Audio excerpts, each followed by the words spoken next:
Olá pessoal, bem-vindos ao On The Rocks, um podcast dedicado ao montanhismo e à escalada. Eu sou Eliseu Flechu e nesse episódio eu converso com o escalador brasiliense Duda Carvalho. Rocks é uma nova marca de roupas para esportes outdoor que já nasceu com mais de 30 anos de experiência. Nossas peças são desenvolvidas por montanhistas, com foco na versatilidade de uso, liberdade de movimentos e conforto dos tecidos. Acesse rocks.com.br e permita-se essa liberdade. Rocks é R-O-C-X.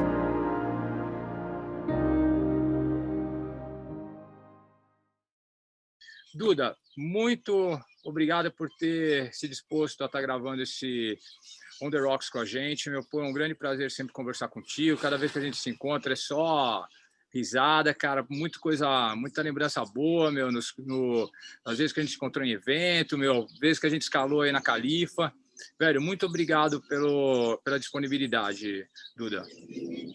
É isso, Eliseu, um prazer todo meu, né? Como falei aí, uma honra, né? Ter aceito o seu convite aí, já escutei a maioria dos primeiros aí, da primeira lista de podcast que você lançou aí, muito legal tá vendo os meus amigos, né? Pô, ver o Pita, né? Todo mundo, a galera das antigas, do Juquinha, morri de rir, do Nick, todo mundo, né? A galera toda tiveram ótimas histórias.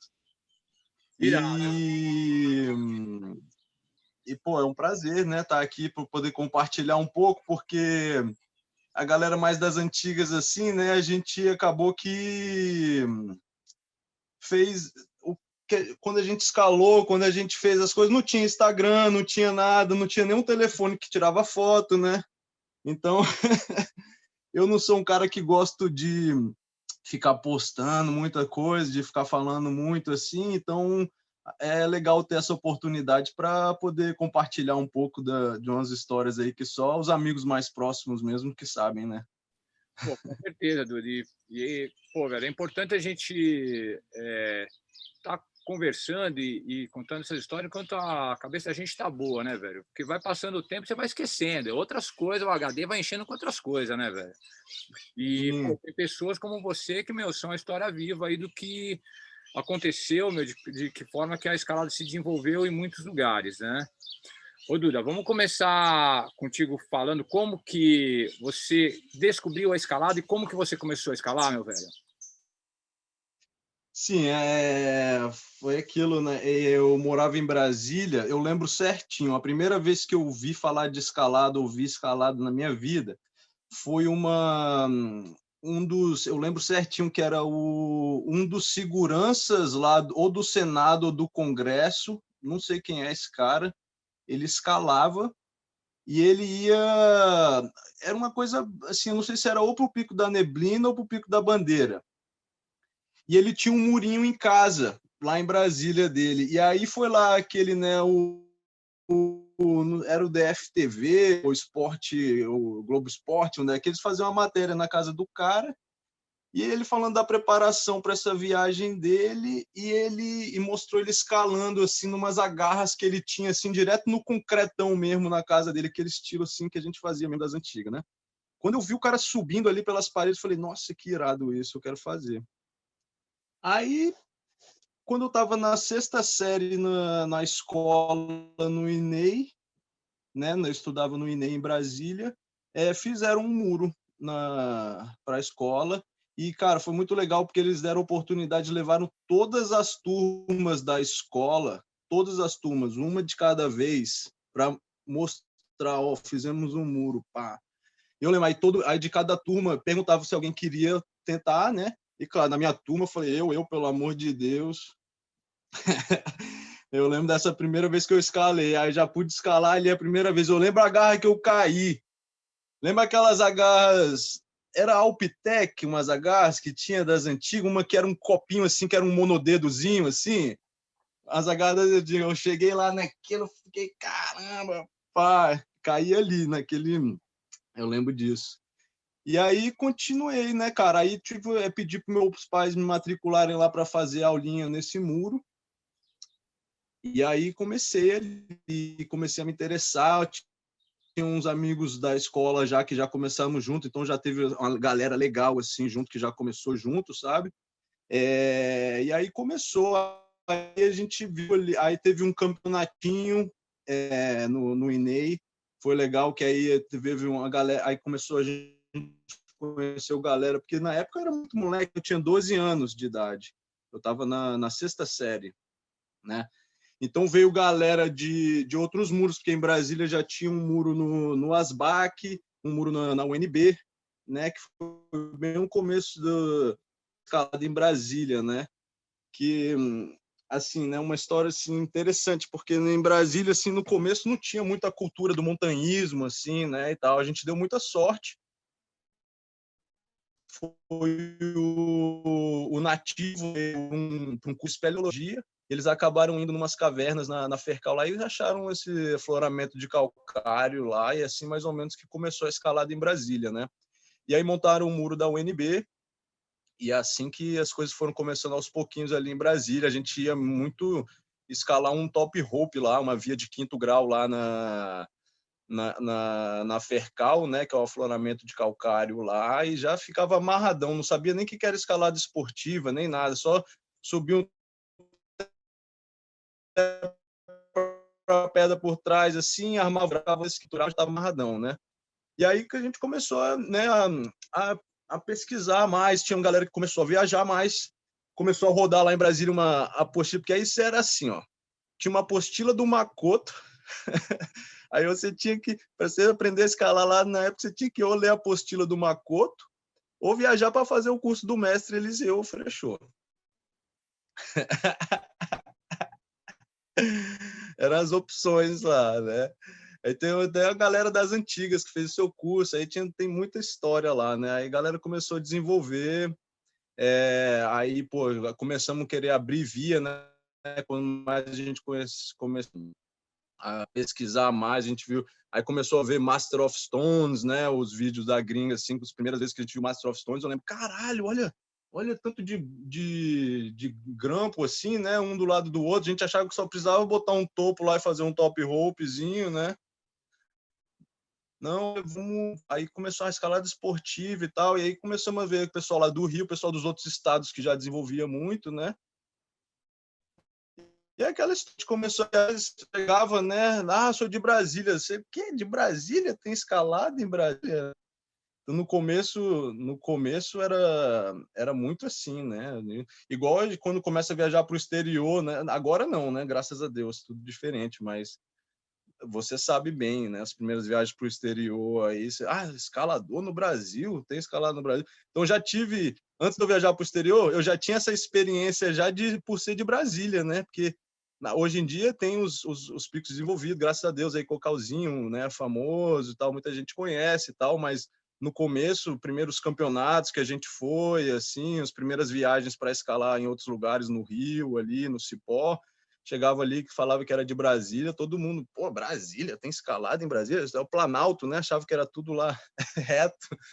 Mas não, graças a Deus tem aí, né, a gente foi achando, né, afloramento de calcário, né, com excelentes vias, assim, esportivas, mais curtas, assim, né, mas excelente qualidade de calcário, assim, bem técnico, e também o quartzito todo lá, né, da Serra dos Pirineus, e algumas coisas ali pela Chapada também, tem Unai também, que são 120 metros, né, de calcário lá, um afloramento bem bonito.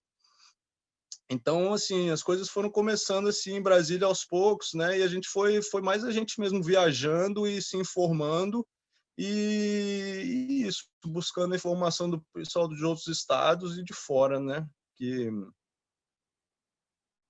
foi Ô, Duda, o que você começou falou mesmo. Aí depois o campeonato e tal, essas coisas. velho, você falou do Fercal, né? Fercal acho que é o único point de escalada realmente dentro do DF, né? Os outros são tudo em Goiás Exato. e tá ali, meu, Unai é Minas, né? Qual que foi a Isso. cronologia desses lugares aparecerem? Primeiro foi Fercal, depois veio o quê? E como esses picos começaram? Você falou então da questão do top rope, né? Tá, como que esses picos começaram e como eles se desenvolveram depois? Ou, por exemplo, meu Cocalzinho já começou com com essa orientação mais voltada para o boulder e, a galera ia lá para fazer boulder mesmo, e não procurar as vias. Não, na verdade não, Cocôzinho não, porque o boulder é uma coisa mais nova, né? Cocôzinho a gente ia só para via, porque tem o Morro do Cabeludo, então a gente só escalava via, queria abrir via no Morro do Cabeludo, e tem vias excelentes lá, né? E aí, então, o boulder no Cocalzinho começou quando uma influência muito forte do Ricardo Linhares, lá do Rio, e de um cara da Nova Zelândia que veio fazer intercâmbio, o Stuart. Ele, com o Stuart, que foi quem fez talvez até um dos primeiros crash pads do Brasil mesmo. Acho que talvez em São Paulo, talvez o Belê já tinha feito ou alguma coisa assim, mas o Stuart veio e falou: não, tem uns boulder lá, a gente tem que fazer um colchão assim assado. Eu levei o Stuart na Pioneira da Borracha para comprar espuma. Ele falou: temos que achar uma espuma assim, de tal densidade. Aí pegamos uma capa de cordura lá e levamos numa costureira lá, que ela costurou e foi o primeiro crash pad que a gente teve lá. Mas então, antes, Cocalzinho era só via. Essa parte que vocês estão falando de Cocalzinho, mais especificamente, a gente só queria escalar a via. E aí, como teve um problema com o pessoal do parque, quando criou o parque, por terem identificado um ninho de uma águia chilena lá, com isso que o pessoal do parque começou a querer proibir a escalada no morro em si, que era onde essa águia tinha o seu ninho lá. Então, até hoje em dia, se eu não me engano, é proibido a escalada no Morro do Cabeludo. Então, aí realmente que o boulder começou a ser mais desenvolvido.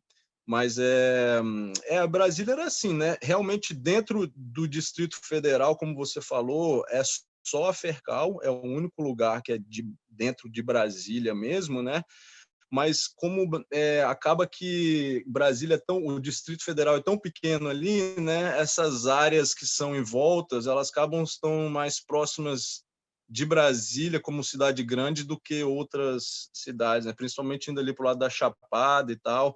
Isso aí também é uma coisa legal, porque Goiânia também está à mesma distância de Cocalzinho e Brasília, então isso aí é legal, traz isso ali, você combina ali, né? Tem influência dos dois lados ali, o pessoal de Goiânia e o pessoal de Brasília influenciam bastante ali na área ali de Cocalzinho. E Unai foi bem legal, a história de Unai, assim, tem essa história da galera das antigas, né? Que um começa a abrir a via, vai um grupo, aí não termina a via, aí vem um outro que quer terminar, aí tem aquelas histórias da galera das antigas, assim, né? De polêmica ali. Hoje em dia não, hoje em dia é bem assim desenvolvido, tem bastante via, né?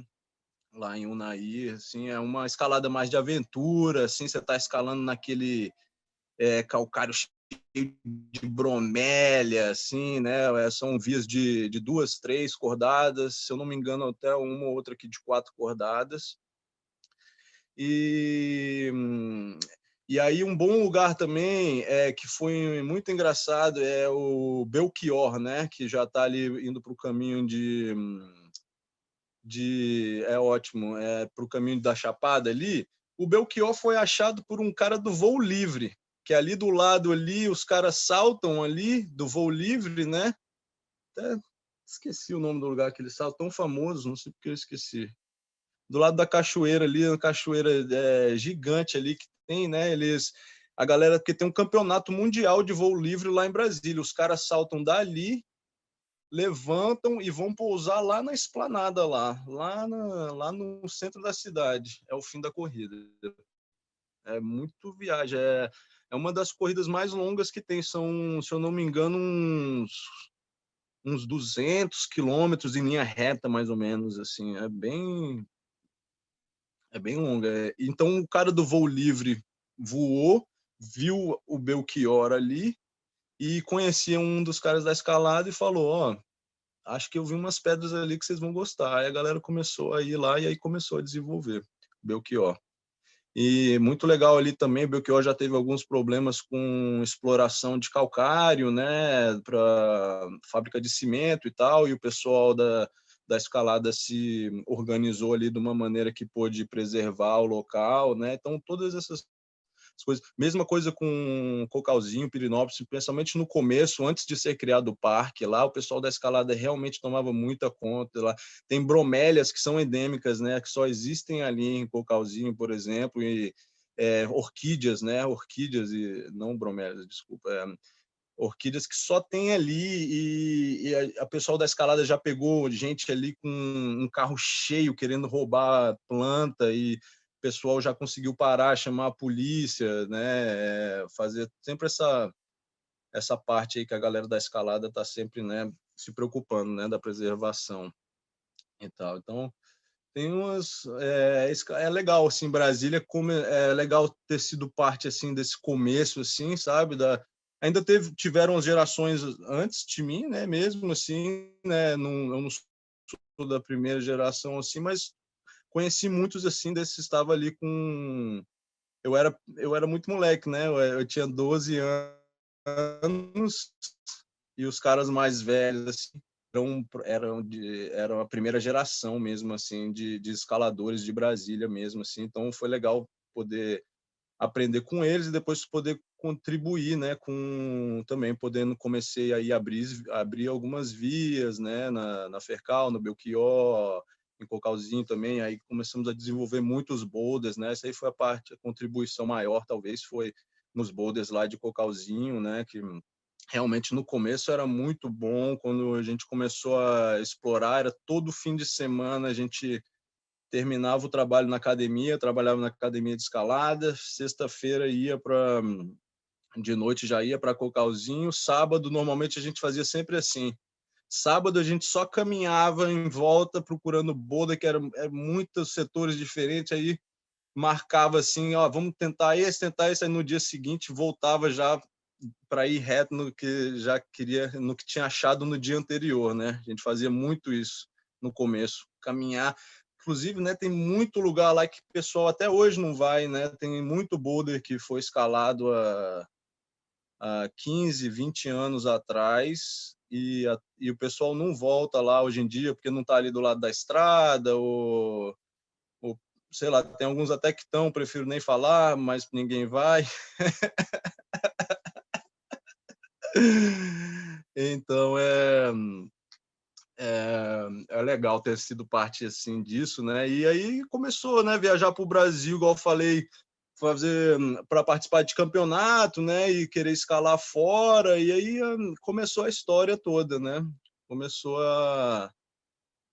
a loucura da escalada mesmo, tomar conta da vida, e quando eu terminei o segundo grau, foi que eu falei, beleza, agora é escalada na veia, né? Eu não tenho mais que estar preso a Brasília, assim, né? Que de uma certa forma, assim, você se sentia um pouco preso, assim, porque os outros lugares já estão tão mais desenvolvidos, assim, né? Você tem ali aquele trabalho todo desenvolver que é muito legal de se fazer, mas que como, né, você vê, por exemplo, já a geração de Brasília que veio depois de mim, a facilidade de se desenvolver esportivamente, né, por já ter tudo, já ter academia, já ter... Quando a gente começou, não tinha nenhuma academia que tinha porca-garra, né, Eliseu?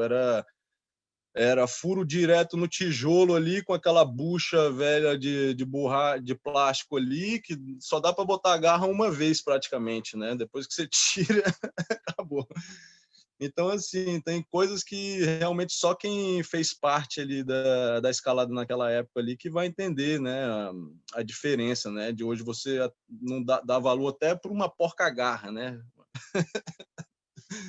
Então, assim, aí foi isso. Aí, como eu comecei a viajar, depois que eu terminei o segundo grau, aí foi isso. Comecei a querer participar de mais campeonatos, né? Porque aí tinha muito que correr atrás também, né? O pessoal de outros estados, lá, a galera do Paraná. Já fiquei um tempão na casa do Dioguinho, aí que a gente, né, ficou bem irmão mesmo. Aprendi muito com ele, escalamos muito, me mostrou tudo lá no Paraná, deu super força, não só ele, mas o pessoal todo lá. Wagninho, Francine, né? Fabinho, na época Luizinho também, né? Era Luizinho e Dioguinho, era a dupla, né? E Carleira, aí, né? Ter o prazer de conhecer aí Chiquinho, né? De ficar ali no Anhangava ali, e de conhecer o outro mestre lá, né? Porque lá em Brasília era assim, no começo, igual eu estava falando antes, voltar um pouquinho aqui, né? Era Eliseu, né? O Serginho, o Tartari, o Portela e o Chiquinho, né? Para mim era tipo assim que a gente assim tinha como os caras mesmo que estão lá, que não tinha tanto assim, mesmo assim, vocês são todos fortes pra caramba, escalando no grau aí e tal, mas a gente nem valorizava muito, não era a parte esportiva, não, era realmente as expedições que vocês faziam, né? Era escalada de parede mesmo, que era o que, ainda mais que era o que a gente não tinha em Brasília, era parede alta mesmo, assim, então era o que a gente realmente queria, que a gente valorizava mesmo, falava, porra, os cara top do Brasil são esses, para mim, né?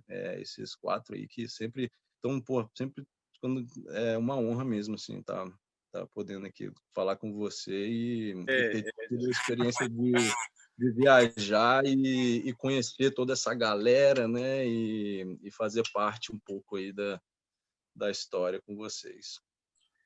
Ô, Duda, a maior parte dos lugares, a escalada sempre começou daquele jeito amador, romântico todo, né? E depois veio a Uhum. história das competições, do profissionalismo, né? Teve uma virada de chave. Na verdade, teve várias, né, velho? A galera nem curtia muito a própria escalada em boulder, né, meu? Era, não, isso aí é só um treino, isso aí não é uma modalidade, né? Uhum.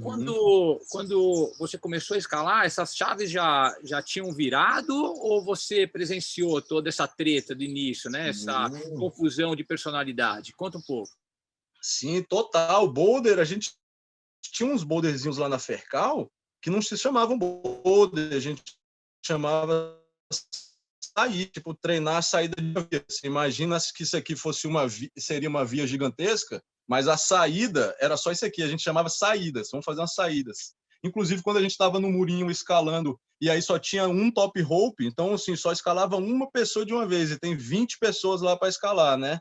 Aí o resto, o que o resto fazia? Saídas, né? Fazia só a saída da via, que era 1 ou 2 movimentos, que a gente já estava fazendo o boulder e não sabia, né?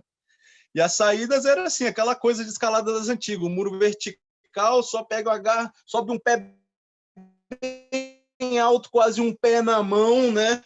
E aí, bum, faz um ou 2 movimentos bem longos assim, era isso, né? Era a saída. Então, sim, com certeza eu experienciei muita essa mudança toda aí, né? Essa parte mesmo, pra gente foi até o Master of Stone mesmo, um vídeo que eu falo, assim, que abriu muito a cabeça, assim, que aí que tinha já os boulders também, né? E a gente já fala, os caras estão fazendo um negócio aqui parecido aqui, né? Com o que a gente faz. Mas isso aí, como você falou, tiveram muitas, né, Eliseu? A que me impactou mais é essa mais recente, né? O boom da escalada, assim, porque coincidiu da minha lesão. Eu tive uma lesão que me deixou fora aí um tempo, né? E foi justamente durante eu estar parado com a minha lesão, foi quando a escalada realmente teve esse boom agora, né? Que graças a Deus hoje em dia existem escaladores profissionais, né? Pessoal, na nossa época, né? Graças a Deus hoje em dia aí o pessoal consegue, né? Viver, o pessoal leva a sério, faz um projeto bem feito e né, consegue ter um patrocínio e viver aí, mesmo que né, não seja lá com as mesmas proporções de outros esportes, né? A escalada, pelo menos hoje em dia, tem um espaço maior, né? Justamente com a Olimpíada e tudo, então. Mas no começo, sim, tiveram muitas, né? Muitas assim, né? Boulder, pessoal que só faz boulder, até a esportiva e a parede. Primeiro era só isso, né? Antes do boulder, era a briga da galera da esportiva com a galera da parede, assim. Então eu sempre tive assim essa vontade de querer fazer tudo, né? Eu nunca quis ter nenhum preconceito com relação a nenhuma modalidade. Eu tenho as que meu corpo se adapta melhor, que eu me dou bem, mas isso não quer dizer que eu vou deixar de fazer as outras que o meu corpo não se dá tão bem, só por conta de ser um estilo diferente.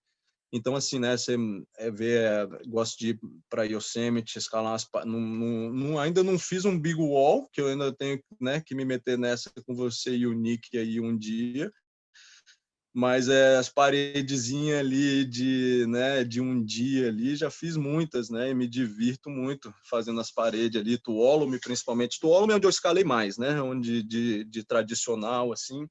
Em Brasília, a gente tem alguns, né, tradicionais de quartzito ali, tem uma cachoeira lá na, na Chapada ali, tem um Sertão Zen, tem vários lugares ali que é um quartzito bem doido, né, e também escalei uns móveis lá que ensina legal, porque a maioria muitas fendas horizontais, às vezes, né, então você tem que proteger, e aí vai escalar um face climb até chegar à próxima fenda, né, então, assim, é legal. Não te ensina a técnica mesmo de escalada em fenda propriamente, né, tipo Yosemite, Indian Creek, mas mas te dá uma experiência legal assim de cabeça assim, né, para escalar uns móveis, uma proteção meio obscura assim. Mas pô, essa história das mudanças da escalada assim, de como são vistas, né, é uma coisa bem legal assim, para a gente que começou das antigas assim, ver onde a escalada está hoje em dia é realmente uma realização de um sonho assim, né? Não precisa estar eu com o melhor patrocínio do mundo aí, só de ver que outros já conseguiram, que talvez um pouquinho do que a gente ralou antes serviu para ajudar que outros consigam hoje em dia, isso para mim já é muito satisfatório. Com certeza, Duda. Ô, Duda, conta um pouco da mudança, meu. Como que hoje você mora nos Estados Unidos, aliás, há muitos anos, né? Como que foi essa mudança? Bom, a mudança foi assim, né? Como as coisas iam das antigas. Eu acabei o segundo grau, como eu falei, né? Fiz aquela viagem lá para Curitiba, fiquei um mês no Rio de Janeiro, né? A gente peguei um apartamento com outros amigos lá no Rio de Janeiro, fiquei um mês. Fiz uma viagem de uns 3 meses, mais ou menos, no Brasil inteiro. E aí, quando o fim dessa viagem ia ter o campeonato de boulder da Adventure Fair, lá em São Paulo, né? E aí estava todo mundo animado, vamos para o campeonato, e o prêmio desse campeonato era a passagem aqui para os Estados Unidos. E aí eu ganhei, né? Esse foi o campeonato que eu ganhei, inclusive foi, né, a celebração aí, o Márcio Bruno quase me matou na celebração. mas mas eu ganhei e a gente celebrou bastante. E aí essa foi uma semana incrível, inclusive, né? Porque eu ganhei o campeonato e na semana seguinte tinha outro campeonato sul-americano lá, que hoje é o campeonato da North Face lá, né? Que virou um dos campeonatos, né, mais legais da América do Sul, eu diria, hoje em dia, lá no Chile. Na semana seguinte a gente teve esse campeonato, e aí no Campeonato Brasileiro eu ganhei, o Dioguinho ficou em segundo e o Belê em terceiro. E aí na semana seguinte a gente foi para o Sul-Americano, o Dioguinho ganhou, o Belê ficou em segundo e eu fiquei em terceiro. Então a gente teve aí esse momento histórico mesmo aí para a gente, para a escalada brasileira mesmo, né, de dividir 2 pódios assim, um fim de semana em São Paulo, outro fim de semana em Santiago, no Chile.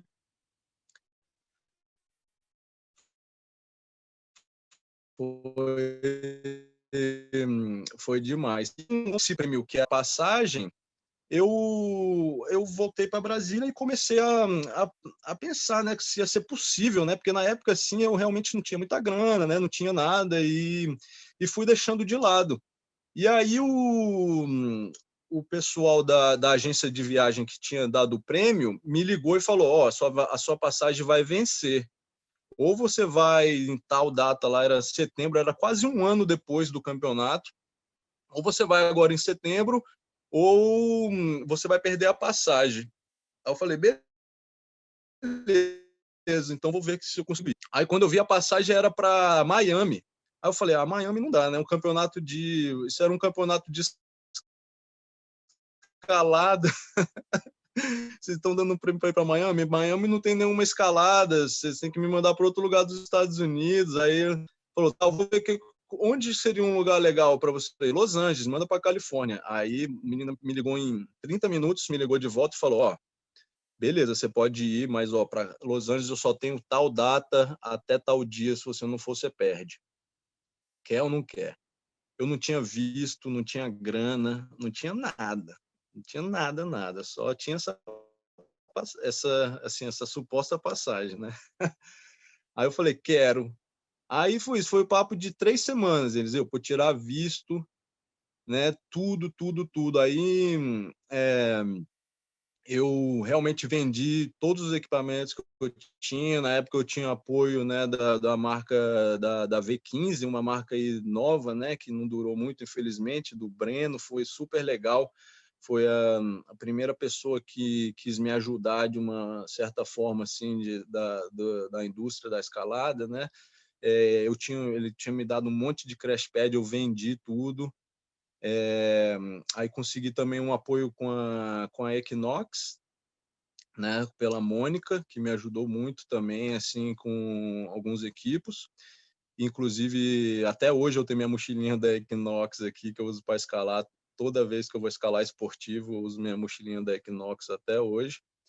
E, e aí eu vendi tudo que eu consegui ali e ainda eu juntei, eu só vinha para, eu queria mesmo fazer boulder aqui, queria vir para Bishop e queria ir para o Ecotanks. Era isso que eu queria fazer. Era uma passagem de 2 meses, não tinha nenhuma pretensão, né?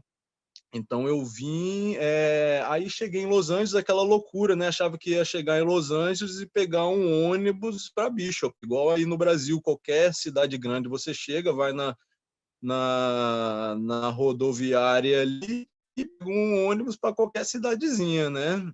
E aqui não é assim, né? Então eu ralei muito, né, para chegar em Bishop. Eu cheguei em Los Angeles e eu caí num alberguezinho, que era a coisa mais barata que tinha para eu ficar ali em Los Angeles, e comecei a tentar como é que eu chegava lá, e não tinha ônibus, até hoje não tem, né? Não existe um ônibus para ir para Bishop, né? E na época, assim, poderia até, assim, não tinha aquela mentalidade, porque aqui as coisas são mais baratas, mais acessíveis, você vem no Brasil naquela de querer economizar o máximo para poder, né, sua trip durar o máximo, mas o mais barato seria se eu tivesse alugado um carro e ido direto para Bishop, né? Mas não, eu fiquei no albergue, tentando achar um ônibus e tal.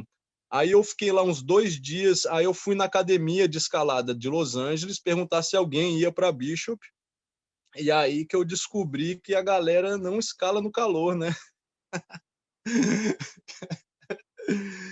Que eu cheguei na academia, vamos para Bishop, era setembro, maior calor, e a galera, Bishop, tá maluco? Ninguém vai para Bishop em setembro. Eu falei, meu irmão, como não? Venho lá do Brasil para escalar em Bishop, como é que eu não vou? No Brasil é quente o ano todo, não tô nem aí, vamos lá, tá quente, quero escalar. Pessoal, não, ninguém vai para Bishop, cara. Eu falei, nossa, como ninguém vai para Bishop? 4 horas daqui, eu vim lá do Brasil e ninguém vai para Bishop. Só vai para Bishop quando tá frio. Eu falei, tá certo. Aí eu não consegui carona, tava indo na academia achando que ia arrumar uma carona, né, com um escalador. Aí os caras nos falaram, ó, se você pegar um ônibus até tal cidade ali, eu acho que de lá você consegue carona de dedão mesmo na rua, né? Aí eu já estava no meu 4º dia em Los Angeles lá, ficando louco lá, sem poder ir para Bishop. Aí eu falei, beleza, peguei esse ônibus, me meti numa das maiores roubadas da minha vida, né, na estrada ali, que eu fiquei ali no deserto, ali era em Mojave ali, você que conhece ali a área ali sabe como é que é. Eu peguei um ônibus até Mojave, que, né, já tem o deserto ali do lado do deserto de Mojave, e fiquei na estrada ali, tentando pegar carona. É uma história longa, eu vou resumir aqui porque é muito longa mesmo, mas de umas 3 caronas que eu consegui pegar, me deixou numa situação assim, no meio do nada mesmo, sabe? E aí de lá ninguém mais parou. Aí eu fiquei na merda mesmo. E, e aí eu falei, vou ter que mudar de direção. Tinha uma outra cidadezinha que ia para uma outra direção e tinham mais carros indo para lá. Acabei pegando carona para lá. E no dia seguinte descobri que tinha uma vanzinha, tipo um shuttle que eles chamam aqui, né? É uma vanzinha que passava por Bishop, consegui uma carona com essa. Então, assim, para chegar em Bishop, de Los Angeles até Bishop, demorou uns 6 dias. Se eu tivesse chegado. Nessa época você não chegava com seu telefonezinho, né, Eliseu? Pá, e tal, né? Cheguei ali no aeroporto de Los Angeles, eu tinha as moedas, quarter, né? E o cartão de visita do albergue, era tudo que eu tinha, né? E aí de lá que eu fui indo, conseguindo arrumar informação. Antes de sair do Brasil, eu fui na revista, na Climbing Magazine, e peguei o endereço das academias de Los Angeles, né? Assim que eu sabia para chegar na academia e tal. Mas aí me meti na estrada, fiquei lá no deserto, acabou minha água, fiquei numa roubada, a polícia passou, eu entrei no meio da rua, fiz o policial parar. O policial falou que não podia fazer nada por mim. Eu falei, água, água. O policial me deu aquela garrafinha de 500 ml, foi tipo um gole, né? Bum, no meio do deserto. E aí depois que eu consegui chegar na cidadezinha aí, foi bem. Aí eu, no dia seguinte, peguei uma vanzinha e cheguei em Bishop lá, né? Aí começou. Aí quando eu queria ficar um mês em Bishop e um mês em Waco, acabei que eu nunca saí lá de Bishop. E no final da viagem eu fui participar do campeonato na época, que era o campeonato mais legal que tinha, na minha opinião, até mais mesmo do que dos mundiais, que era o PCA, né? Que era um campeonato de boulder que tinha aqui antes nos Estados Unidos, da Professional Climbers Association. Era um campeonato que a gente já via muito aí no Brasil e eu curtia muito. Na época tinha um site, se eu não me engano, era o Climbing X Media, que saíam os vídeos desses campeonatos sempre, né? E outros os vídeos das cadenas da época eram todas nesses sites, né? Então foi muito legal. Aí que eu lá nesse campeonato que foi a minha primeira exposição assim aos caras monstros mesmo assim, né? E que eu conheci já vários caras ali muito legais que até hoje sou amigo e é muito legal de ter experienciado isso. Aí voltei para o Brasil, cara. Depois dessa viagem que durou 2 meses, eu fiz um curso de educação, vestibular, né, para começar a cursar educação física. Passei no vestibular, para o meu espanto, e comecei a cursar, cara. E ali minha vida mudou completamente. Eu tava, né, tinha ganhado o Campeonato Brasileiro, tinha feito o trip internacional, tava, né, subindo, escalando os boulders mais difíceis que eu já tinha feito. E aí, quando eu comecei a cursar educação física, era um curso de noite. Aí eu vi minha vida assim transformar pro assim, ficar na faculdade de noite, saía depois para tomar uma gelada com os amigos, dormia até tarde, acordava já na hora do almoço, aí tinha que fazer um trabalhinho da faculdade, já estava na hora de voltar para a faculdade, sabe? Então assim, eu falei, não, cara, não posso deixar isso acontecer, né? Minha vida estava assim, né? E agora, mesmo que eu estou na faculdade, parece que está indo para o fundo do poço aqui agora, essa rotina aqui está me matando. Aí, novamente, fiz a mesma coisa. Vendi tudo que eu tinha, quis trancar a faculdade, mas não podia, porque não tinha nem terminado o primeiro semestre. Fiz 2 meses de faculdade e vendi tudo que eu tinha novamente. Aí foi mais fácil, né? Que eu já tinha vindo a primeira vez, já tinha conhecido, já sabia como era, já tinha amigos em Bishop, né? Já tinha inclusive conhecido a minha esposa nessa primeira viagem e tal. Então foi mais fácil. Aí eu vendi tudo, vim com um pouquinho mesmo de dinheiro, saí do Brasil aí com $200. Eu lembro exatamente, eu tinha $200 e comprei a passagem pré-datada, né? E aí eu vim, me larguei, que eu já conhecia, aí eu consegui um café em Bishop, que isso foi muito legal, porque hoje em dia Bishop, né, seja outra transformação, falando das transformações da escalada. Bishop hoje em dia e Bishop quando eu cheguei também era outra coisa. Só tinha um café lá e era muito legal porque todo mundo da cidade ia nesse café e todo escalador que ia para a cidade ia nesse café. Era a loja de escalada ali, o Wilsons, e o café, o Cava, do lado, era o ponte da cidade, onde todos os escaladores iam. Então, trabalhando ali, pude conhecer muita gente, né? Foi muito legal. E aí comecei ali, trabalhando no café, aí estava namorando a minha esposa já, e aí depois de um ano ali nos Estados Unidos, indo e vindo, né? Tive que voltar no Brasil para pegar meu visto, renovar meu visto, né? E aí, quando acabou essa minha permanência nos Estados Unidos, eu falei, tá bom, né? Estados Unidos, beleza, agora vou para a Europa, né? Aí eu estava na loucura lá nos Estados Unidos, aqui nos Estados Unidos eu fiz a mesma coisa, né? Me desfiz de tudo de novo e fui para a Europa dessa vez eu estava com $300, me achando. Eu lembro certinho. Eu cheguei lá na Europa. Aí eu troquei $100 para euro primeiro, sacou? E fui indo. Aí eu arrumei um trampo lá em Ciurana, lá com o Tony, né? A dona Josefina e o seu Antônio lá, que, nossa, são pessoas que caíram do céu mesmo, são muito gente boa eles, adoro eles lá em Ciurana. Então, trabalhei em Ciurana por 3 meses, cara. E aí que eu fiz mais uma graninha para rodar a Europa. Aí eu saí de Ciurana, fui para o País Basco, que eu tinha um amigo lá, fiquei mais um tempo na casa dele lá, que eu pude escalar muitos lugares com ele ali. Inclusive, a gente fazia as trips para Rodelhar, para Riglos, Baltsola, ali, El Chauri, né? Vários picos irados ali do norte da Espanha, ali, que tive o prazer de conhecer. E aí, dali, eu fui para Fontainebleau também, meio assim, né? Porque eu estava com o objetivo de ir para uma Copa do Mundo de boulder.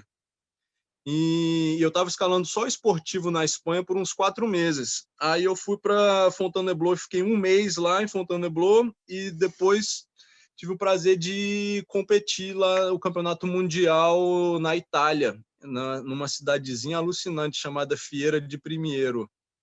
E essa foi a primeira vez que eu participei de uma Copa do Mundo de boulder, né? E aí, depois dessa viagem, depois da França, eu fui para o campeonato. Aí foi muito legal. Aí a gente participou do Copa do Mundo e do Campeonato Mundial, né? O outro é o Campeonato Mundial e esse foi em Munique. E aí esse foi legal, porque eu encontrei uma galera do Brasil, né? Eu estava rodando sozinho já há muito tempo.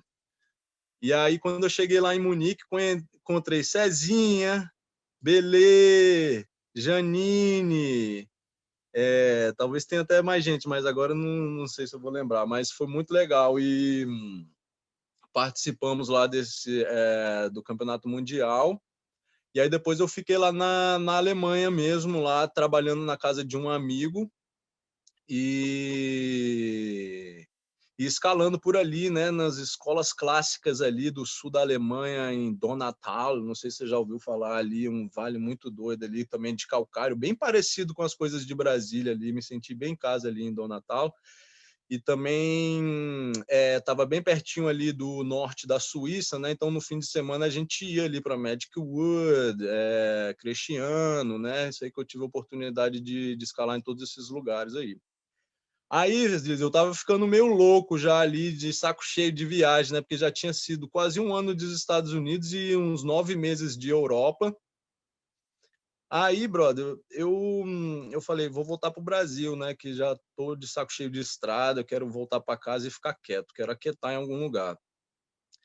Eliseu, eu voltei pro Brasil, eu ainda tinha uns $200 que eu nunca troquei dos 300. Eu cheguei lá com 300, gastei só 100 até arrumar o trampo. Mas eu viajava assim, né? Pulando trem, não pagava metrô, daquele jeito. Aí e ainda tinha juntado 300 euros, brother. Ou seja, eu voltei para o Brasil, eu saí do Brasil com, com $200 para ir para os Estados Unidos, rodei tudo nos Estados Unidos, fiz minha vida lá um ano, fui dos Estados Unidos para a Europa com 300, troquei só 100, ainda consegui juntar esses $200 ainda em dólar mesmo, e ainda consegui juntar mais 300 euros trabalhando e vivendo lá esses 9 meses na Europa, né, brother? E voltei para o Brasil lembro certinho, com $200 e 300 euros. Caraca! Aí cheguei no Brasil, a mesma história.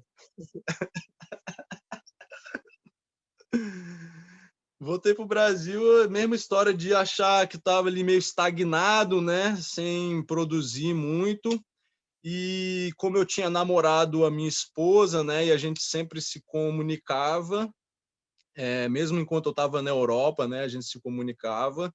Eu voltei para o Brasil e a gente continuou se comunicando. Aí eu falei para ela que não estava amarradão de estar no Brasil, estava me sentindo estagnado. Ela falou, então por que você não volta para cá e a gente vê se a gente fica junto no nosso relacionamento, né?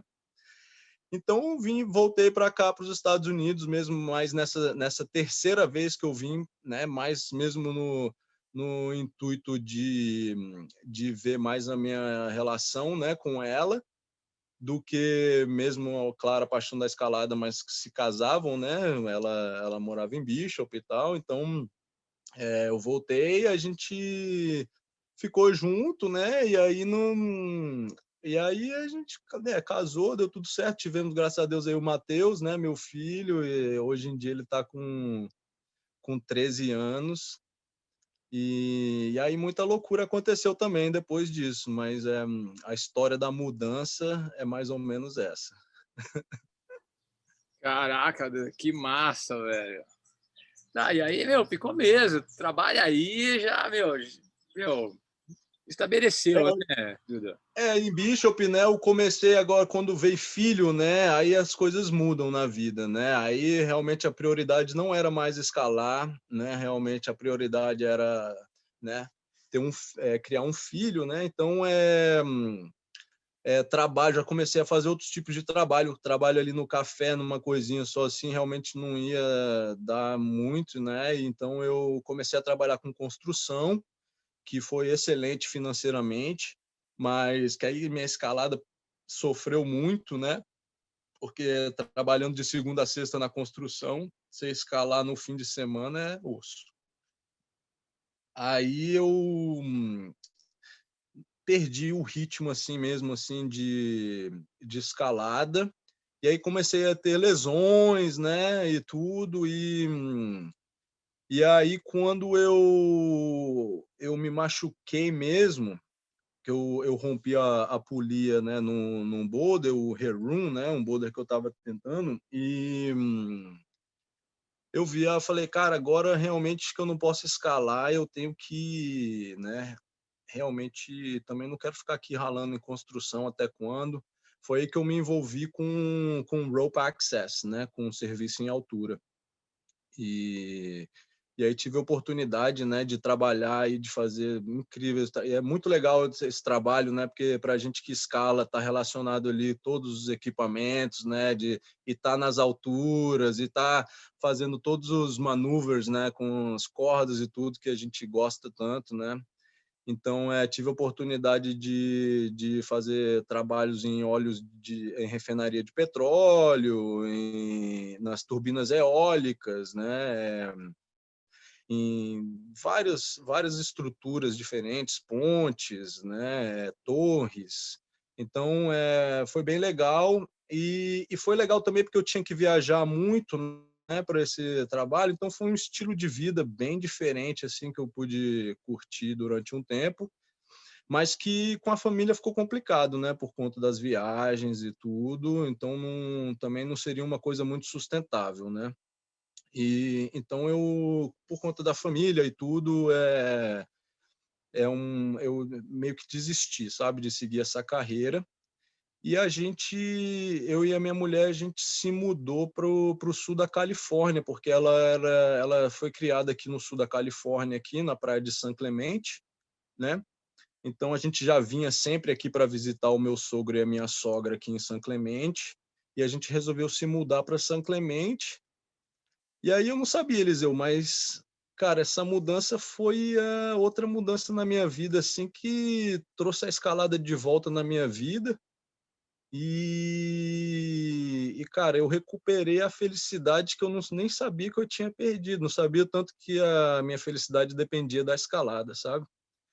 É, eu primeiro estava meio que recuperando ainda, meu dedo ainda meio que doía quando a gente mudou para cá, mas o fato de você estar escalando na academia, as academias hoje em dia, supermaias, né? Então, outra coisa, em Bishop na época não tinha nenhum murinho de escalada, eu tinha um muro de escalada na minha garagem, assim, mas não dava motivação nem nada. Então, comecei a ir para a academia, e aí só de ir voltando, o dedo foi melhorando, e aí passou um ano, eu falei, nossa, até que tá dando para escalar. Eu achei que, por um momento, eu achei que eu talvez nunca escalaria mais, porque meu dedo realmente doía muito, por muito tempo, meu dedo doía, sabe? E, e foi voltando. No terceiro ano que eu já estava assim, né, aqui, morando aqui, eu falei, quer saber? Meu dedo tá ruim, vou tentar pegar um trampo na academia de Root Setter, né? Que eu já conhecia um dos caras e é uma das melhores academias que tem aqui, né? E então eu fiz uma application lá para a academia de escalada e agora já vão fazer 2 anos agora que eu estou trabalhando na academia de escalada e isso aí foi o boost que eu precisava mesmo para voltar com tudo agora e tá escalando no plásticozinho macio ali, bem, os dedos recuperaram bem, agora eu sinto zero de lesão, os dedos estão completamente recuperados.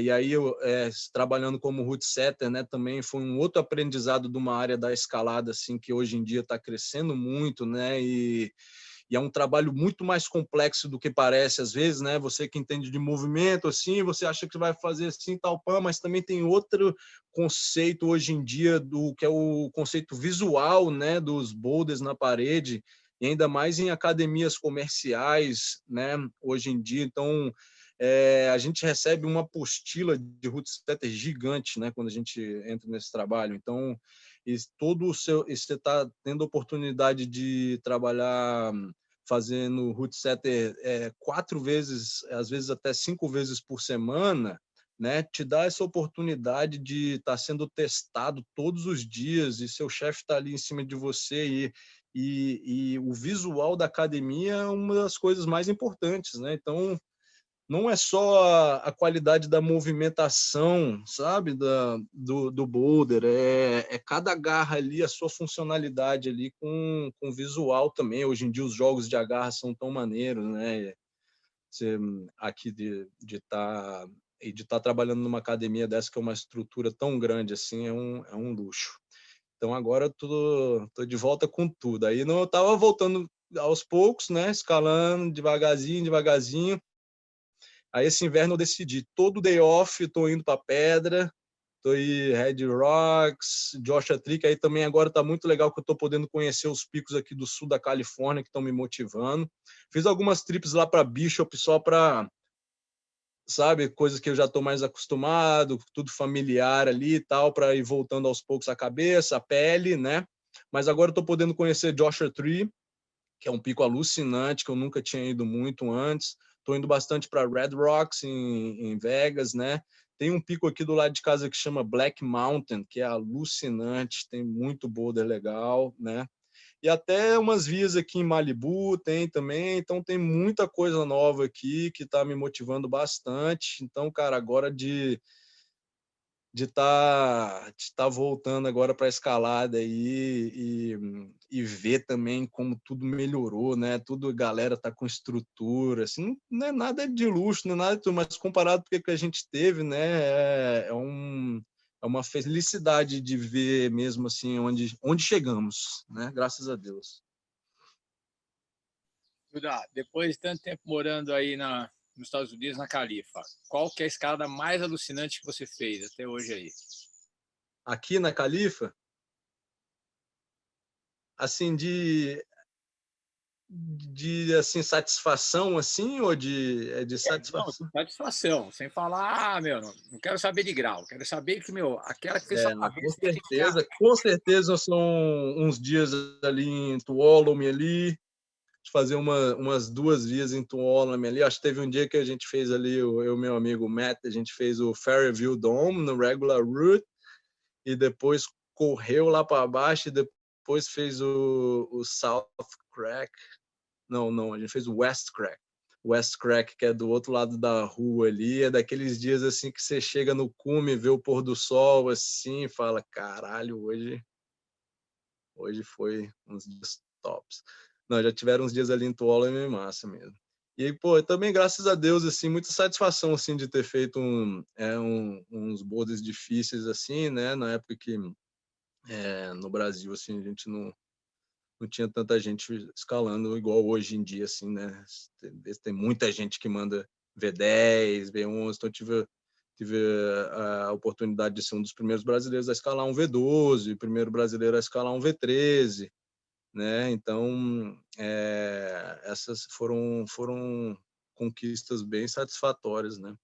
E também resultados aí de Copa do Mundo, né? Que em Copa do Mundo de Boulder, eu tive o melhor resultado brasileiro ainda até hoje, né? Fiquei aí em 21º, a uma posição de passar para a semifinal. Semifinal passavam 20. Eu terminei de escalar, eu estava em 17º. Eu, caralho, vou passar para a semifinal, né? Aí fiquei assistindo ali, aí mais uns outros que foram ali, aí o meu nome foi indo para trás. Tava eu e o Laporte lá, o Route que é um clássico. O Route é muito sangue bom. O bicho tava torcendo por mim também. Ele vai dar, vai dar. E eu, porra, não sei, vem uns caras fortes aí.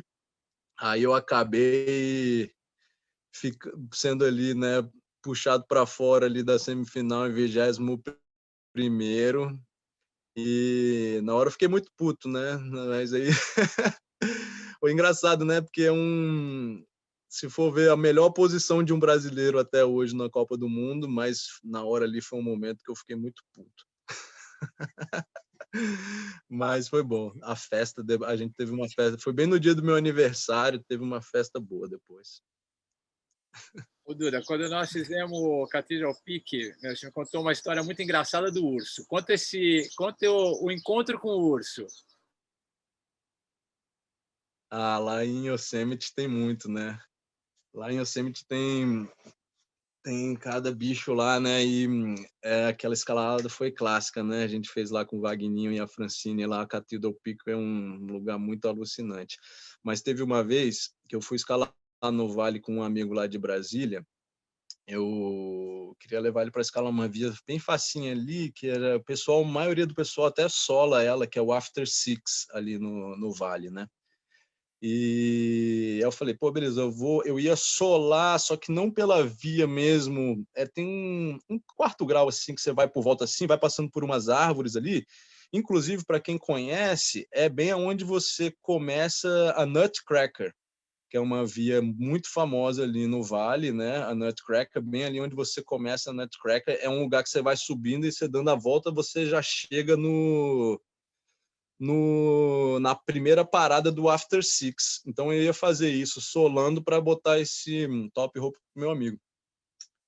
Cara, no que eu encostei, isso foi engraçado também, uma parte engraçada dessa história é que a mulher desse meu amigo, eu falei, ó, aqui em Yosemite tem muito urso, e você vê as placas, né, do urso, não sei o quê, e ela falando, cara, eu tenho um pavor de urso. Uma coisa que eu não quero ver na minha vida é um urso. Eu falei, ó, aqui tem mais chance grande de ver um urso. Né? Mas sabe, levando na brincadeira, né? Porque às vezes realmente vê, mas muitas vezes não vê, né? Muitas vezes não vê o urso.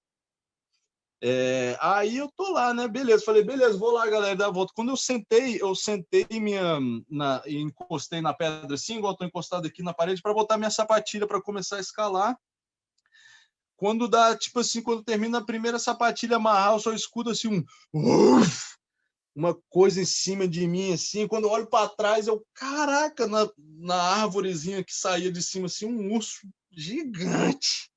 E ele fez aquele na árvore assim, e depois levantou assim. Quando eu olhei para cima, o bicho estava em pezão assim. Meu irmão, eu saí correndo, brother. Aí eu saí correndo de volta para onde o pessoal tava. Eu falei, um urso. Quando eu falei urso, a mulher desse meu amigo já tinha desaparecido também. Aí o bicho veio que desceu assim, né?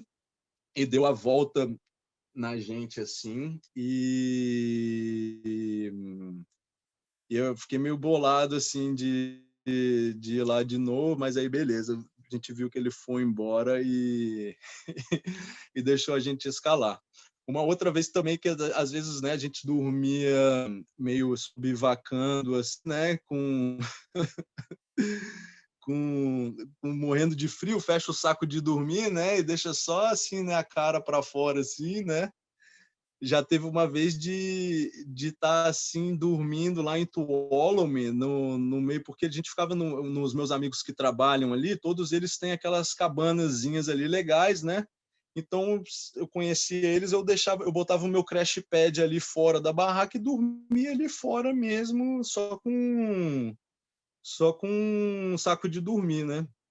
Aí teve uma noite que eu fui acordado por um focinho gelado, me cheirando assim, bem na cara. Quando abri o olho, tava o bichão assim, aí eu, né, me tremi todo assim, e o bicho foi embora, assim, graças a Deus. Aí eu, pô, né, saí do saco de dormir e não consegui nem dormir mais. Fui para dentro do meu carro e fiquei a noite toda lá. Mas é muito legal. Aqui, infelizmente, a natureza é meio detonada, né, em todos os lugares, mas aí, como só o que sobrou são os parques nacionais e as florestas nacionais, acaba quando você vai nesses lugares, você acaba encontrando mais bichos. Assim, são as coisas diferentes, né, que a gente não tem aí no Brasil, então é bem legal. Com certeza. Pô, Duda, muito legal o papo, meu velho. Poxa, foi um grande prazer, meu, estar te ouvindo. A galera das antigas vai se amarrar em estar ouvindo essas histórias, meu, saber que você tá, meu, benzaço, meu, pô, muito bacana, velho. Tem muita história aí que a gente já conhece um tempo, você já havia me contado, mas eu não lembrava, cara. Pô, foi muito bacana essa, Duda. Sim. Vamos se encontrar em breve aí, né? Vamos fazer uma outra aí com uma galera. Tava pensando em fazer uma dessas em grupo. Vamos fazer, que aqui tá de manhã cedo, vamos fazer uma numa hora aí para você estar tomando uma bauzeira aí e eu tomando uma aqui também, para a gente fazer um happy hour dos dinossauros. Tá certo, vamos marcar essa aí. Agiliza que articula então, Duda. Articula aí, a gente marca o horário. Meu velho, vamos sim, obrigado. Eliseu. Um grande abraço, Duda. Foi um grande prazer. Prazer todo meu, Eliseu. Muito obrigado aí por a oportunidade de compartilhar com a galera um pouco da história aí. Valeu, né?